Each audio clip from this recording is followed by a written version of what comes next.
নমস্কার।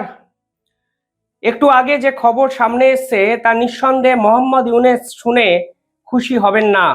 এমনকি পাকিস্তানও এই নিউজ শুনে অন্তত আমেরিকা বিরোধী একাধিক স্টেটমেন্ট দেবেন তা কিন্তু বলাই যায়। ডোনাল্ড ট্রুয়ের জায়গায় ডোনাল্ড ট্রাম্প এবার কাকে বসালো জানেন?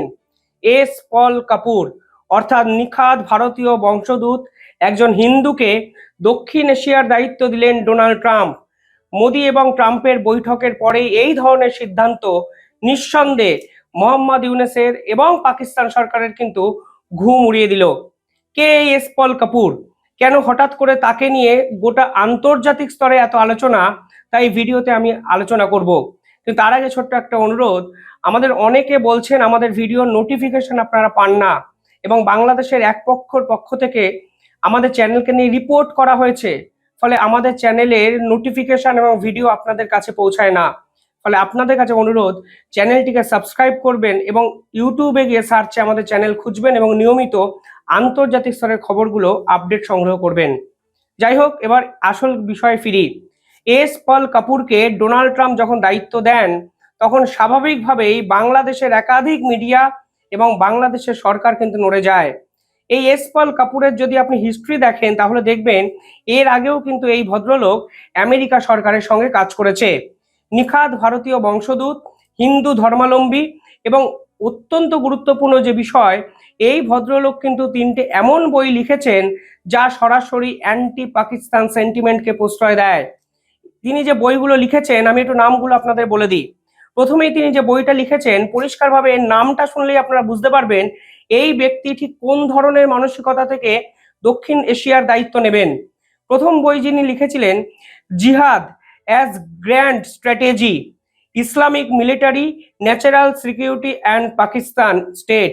অর্থাৎ পরিষ্কারভাবে বোঝা যাচ্ছে অ্যান্টি পাকিস্তান মুভমেন্টকে উনি কিন্তু দিনের পর দিন প্রশ্রয় দিয়েছেন, এবং পাকিস্তানে যেভাবে দিনের পর দিন জিহাদ এদেরকে গুরুত্ব দেওয়া হয়েছে এবং ইসলামিক স্টেট বানানোর জন্য পাকিস্তান এবং বিভিন্ন ক্ষেত্রে আন্তর্জাতিক স্তরে একাধিক অপারেশন করেছে, তার বিপক্ষে এই ব্যক্তির কিন্তু প্রথম বই, যা কিন্তু ইন্টারন্যাশনাল পলিটিক্সকে কার্যত নাড়িয়ে দিয়েছিল।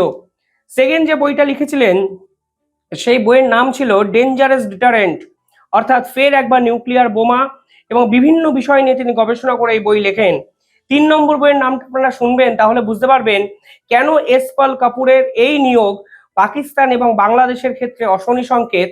এই বইয়ের নামটা শুনলেই আপনারা বুঝতে পারবেন, কারণ তিনি যে বই লেখেন সে বইয়ের নাম ছিল India Pakistan and the bomb, debating nuclear stability south Asia. অর্থাৎ দিনের পর দিন সাউথ ইস্ট এশিয়ার পলিটিক্সকে নিয়ে তিনি নাড়াচাড়া করেছেন, দেখেছেন, কাজ করেছেন, এবং সর্বোপরি ইন্ডিয়া পাকিস্তান এবং এর মাঝখানে যে বোমের সম্পর্ক আছে, ইসলামী জেহাদের সম্পর্ক আছে, সে বিষয় নিয়ে কিন্তু তিনি সরব হয়েছেন প্রতি ক্ষেত্রে।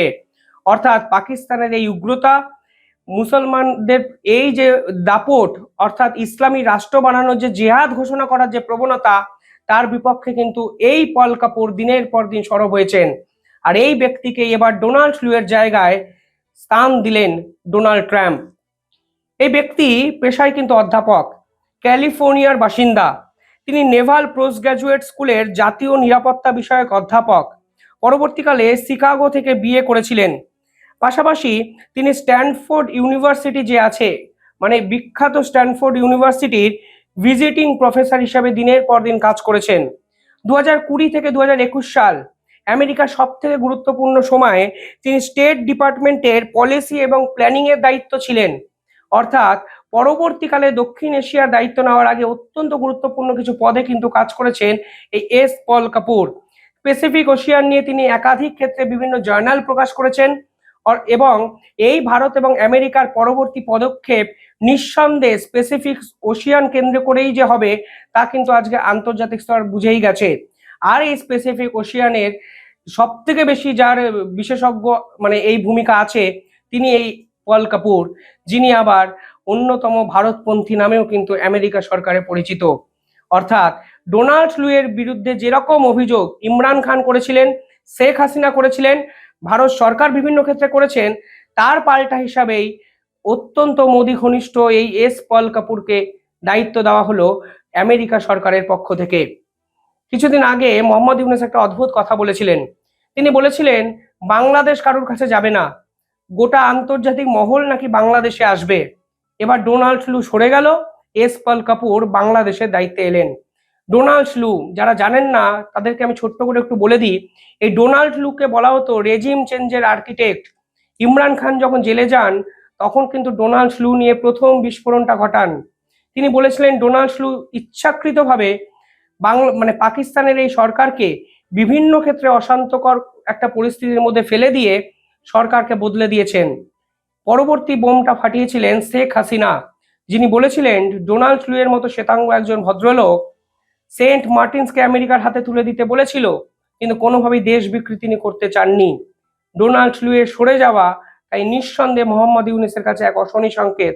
কারণ এই ডোনাল্ড লুকে কাজে লাগিয়ে যেভাবে জো বাইডেন প্রশাসন দিনের পর দিন ষড়যন্ত্র করে গেছে, সেই ষড়যন্ত্রে জবনিকা পতন কিন্তু ডোনাল্ড লাভ করে দিলেন এস পল কাপুরকে দায়িত্ব দিয়ে, যিনি আবার pro Indian, anti Pakistani, anti জিহাদি, অ্যান্টি ইসলামীর উপর একাধিক বিষয় রিসার্চ করেছেন।